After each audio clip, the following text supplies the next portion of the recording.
புது வருஷம் பொறந்தாச்சு, நிறைய விசேஷ நாட்களும் வந்தாச்சு. ஆனால் நமக்கு ஒரு விசேஷமும் நடக்கலை. தை பிறந்தா வழி பொறுக்கும் சொன்னாங்க. தை மாதம் பிறந்தாச்சு, இந்த பண்டிகை நாளும் வந்தாச்சு. நமக்கு ஒரு முன்னேற்றமும் இல்லாமல் தானே நம்ம இப்போ இருக்கோம்.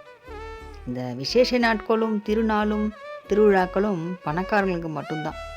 நம்மளை மாதிரி பணம் இல்லாதவங்களுக்கெல்லாம் திருநாளும் வெறும் நாளாக தான் இருக்குது. இப்படின்னு எத்தனையோ பேர் மனசில் வருத்தப்பட்டுக்கிட்டு சங்கடப்பட்டுக்கிட்டு இருப்பாங்க. இதுக்கெல்லாம் ஒரே தீர்வு, முருகனை நம்ம வணங்கணும். முருகனை வணங்கிட்டா எல்லாமே சரியாயிடுமான்னா எல்லாமே சரியாகும். இவங்க தான் முருகனை வணங்கணும், இவங்க தான் வணங்கக்கூடாதுலாம் கிடையாது. யார் வேணும்னாலும் முருகனை வணங்கலாம். முருகனை உள்ள முருகி முருகான்னு நம்ம ஒரு கணம் நினச்சாலே முருகர் நமக்கு வந்துடுவார். நம்ம வாழ்க்கையில் எது சரி எது தவறு, என்னென்ன இருக்குது, என்னென்ன பிழைகள் நம்ம செஞ்சுருக்கோம், என்ன கருமாக்கள் நமக்கு இருக்குதுன்னு கணக்கு பார்க்க ஆரம்பிச்சிருவார். எல்லாத்தையும் பார்த்து கெட்டதெல்லாம் அகற்றி நம்ம மனசு கஷ்டத்தில் இருந்த போது, எவ்வளோ நம்ம கஷ்டத்தில் இருந்தாலும் சரி, அந்த கஷ்டத்தை எல்லாம் நீக்கி நமக்கு ஒரு பாதுகாப்பாகவும் நமக்கு ஒரு அடைக்கலத்தை கொடுப்பார். கண்டிப்பாக கொடுப்பார்.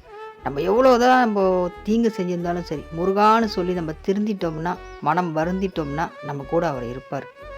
கெட்டவங்களே காப்பாற்றக்கூடியவர் தான் நம்ம முருகர். திருந்துறதுக்கு அப்புறமா நம்ம நல்லவங்களாக இருந்து இவ்வளோ கஷ்டப்பட்டுருக்கோன்னா கண்டிப்பாக நல்லா இருப்போம்.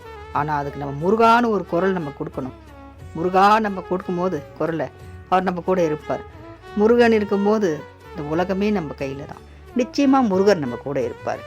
அதனால் முருகர் பக்தராக நம்ம யார் நம்மளை அசிங்கப்படுத்தினாலும் அவமானப்படுத்தினாலும் அதை கேட்குறதுக்கு நம்ம தந்தை இருக்கார்.